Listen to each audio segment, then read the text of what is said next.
اس وقت نے نئی جماعت بنا لی ہے تو اس کے متعلق کیا کہیں؟ Good luck. اچھا ہے, زیادہ جماعتیں ہونی چاہیے. میں تو اچھا ہے. 20 سال سے 50 جو آپ نے آشیانہ بنایا تھا وہ اب شرازہ بکر 20 سال لگے آپ کو, تو کیا کہتے ہیں؟ دیکھو میں آپ کو بتاتا ہوں, جب جنگ خندق ہوئی نا, 1 مہینے کی وہ جنگ تھی, تو جب جنگ ختم ہوئی تو ایک آیت آئی نبی کے لیے کہ کیا نبی صلی اللہ علیہ وسلم آج آپ کو پتہ چل گیا کہ آپ کے ساتھ کون ایمان والے لوگ تھے اور کون جن کے ایمان کمزور تھے, جو منافق تھے. تو یہ تو ایک قسم کا اللہ نے کہا کہ یہ تمہارے لیے جو جنگ یہ مشکل حالات ہیں, اس کے اندر آپ کی اصل ٹیم نکل رہی ہے. چودھری پرویز لائی کی رہائی پھر ممکن نہیں ہوئی. 3 MP کے تحت ان کو نظر بند کر دیا گیا, اس پہ کیا کہنا؟ دیکھیں, ایک تو قانون ختم ہو گیا پاکستان میں, 7 اخلاقیات بھی ختم ہو گئی. یعنی کہ آپ قانون توڑتے ہیں تو کوشش بھی نہیں کرتے بتانے کے لیے کہ طاقتور قانون توڑ رہا ہے. یعنی اتنی ہٹ دھرمی سے قانون توڑا جاتا ہے اور طاقتور اپنی طاقت دکھا کے بتاتا ہے کہ یہاں جو میں کہتا ہوں وہ قانون ہے. تو پرویز الہی جو سٹینڈ لے گئے ہیں, میں تو سلام کرتا ہوں کہ اس عمر میں جس طرح کہ ان کو مشکلات کی سامنا کرنا پڑا, جس طرح رکھا گیا جیل میں, تو میں تو حیران ہوں کہ ہمارے جن کو میں سمجھتا تھا اپنی پارٹی میں نظریاتی ہیں, وہ ایسا پریشر نہیں لے سکے, اور جو باہر سے آئے ہیں پارٹی کے وہ اس طرح کا سٹینڈ لے گئے ہیں. میں تو سلام کرتا ہوں. اچھا خان صاحب, اگر 90 دن میں انتخابات نہ ہوئے تو کیا اسٹریٹجی ہوگی آپ کی؟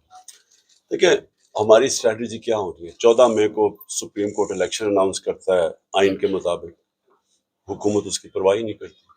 تو وہ تو مجھے تب ہی پتہ چل گیا تھا کہ یہاں آئین کی تو اب کوئی حکمرانی ہے ہی نہیں, تو اب تو جنگل کا قانون ہے. تو اب جنگل کے قانون میں جو مرضی چاہے کر دیں گے, لیکن اس سے ہوگا کیا؟ الیکشن جب بھی ہوگا تحریک انصاف جیتے گی انشاءاللہ. ایک مرتبہ پھر گرم ہو رہی ہیں کہ 2 4 5 روز 7 روز میں آپ کی گرفتاری ہو سکتی ہے, کیا سمجھتے ہیں؟ میں تیار ہوں, آپ تو بالکل اکیلا کر دیا گیا آپ کو. میں تو تیار ہوں گرفتاری کے لیے. آپ سمجھتے ہیں گرفتار ہونا مسئلے کا حل ہے؟ وہ یہ سمجھتے ہیں, میں سمجھتا ہوں کہ اس سے کوئی فرق نہیں پڑے گا, بلکہ لوگوں کے اندر جو اس وقت ایک غصہ ہے قوم کے اندر, وہ بڑھتا جا رہا ہے. کہ دیکھیں آپ جب ظلم کرتے ہیں نا, تو ظلم ڈنڈا تھوڑی دیر تک تو کام کر دیتا ہے, لیکن اس کا ریاکشن آتا ہے.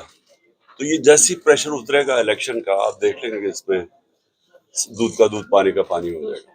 اچھا, پارٹی پر پابندی اور آپ کی نااہلی کے حوالے سے آپ کیا کہیں؟ پارٹی پہ پابندی بھی کس طرح لگائیں گے پابندی, یعنی کیسے لگ سکتی ہے؟ اور دوسری چیز نااہلی انہوں نے کیسز اتنے کیے ہوئے ہیں, ایک بڑی جلدی کوشش کر رہے ہیں کہ 12 اگست سے پہلے کچھ نہ کچھ ہو جائے. وہ تو نظر آ رہا ہے کہ وہ سارے کیسز چھوڑ کے تو عمران خان کے اوپر اب توجہ ہے. عوامی حلقے کہہ رہے ہیں کہ IMF کا جو معاہدہ ہوا ہے وہ عوامی ڈیتھ وارنٹ پہ دستخط تھے, تو آپ نے بھی تو اس پر سائن کیے ہیں. دیکھیں ہم نے سائن اس لیے کیے ہیں کہ اگر ہم سائن نہ کریں تو یہ ڈیفالٹ کر جائے گا. اگر IMF اب پیسے نہیں دیتا, پاکستان ڈیفالٹ کر جائے گا. ڈیفالٹ کا لوگوں کو مطلب سمجھ آ جانا چاہیے کہ جتنی بھی آج مہنگائی ہے نا, اس سے دگنی ہو جائے گی, اور جو روپے کی قیمت ہے وہ اور نیچے چلی جائے گی. سو یہ تو صرف, حالانکہ ہمیں کرنا نہیں چاہیے تھا کیونکہ ہمارے اوپر جس طرح کا ظلم ہو رہا ہے, لیکن اس کے باوجود ملک کے لیے ہم نے سائن کیا, اس لیے کہ لوگوں کی تو, عام آدمی کا تو جینا مشکل ہو جانا تو جو ابھی بھی بڑا مشکل ہے, تو اس لیے وہ ڈیفالٹ سے روکنے کے لیے ہم نے ان کا ساتھ دیا. اگر آپ سمجھتے ہیں کہ مستقبل میں آپ کی گورنمنٹ بن سکتی ہے تو کوئی معاشی پلان بنایا ہے, کوئی معاشی ٹیم آپ کی ہے, آپ نے کیا پیپر ورک کیا ہے؟ معاشی پلان بن بھی رہا ہے, بڑی آؤٹ آف دا باکس چیزیں بھی لے کے آ رہے ہیں, کیونکہ اب عام قسم کی روایتی اکنامکس چلانے سے ملک ٹھیک نہیں ہوگا. یہ بڑے بڑے فیصلے کرنے پڑیں گے, اور وہ صرف تب وہ حکومت کر سکتی ہے جس کے پیچھے عوام کا مینڈیٹ ہو. عمران خان کے پاس اب پلان بی کیا ہے؟ اگر گرفتاری ہو جاتی ہے تو کون جو ہے وہ پارٹی کو سہارا دے گا, کون ٹکٹس جو ہے وہ تقسیم کرے گا, کوئی پلان ہے؟ اور پارٹی پلان بنا ہوا ہے,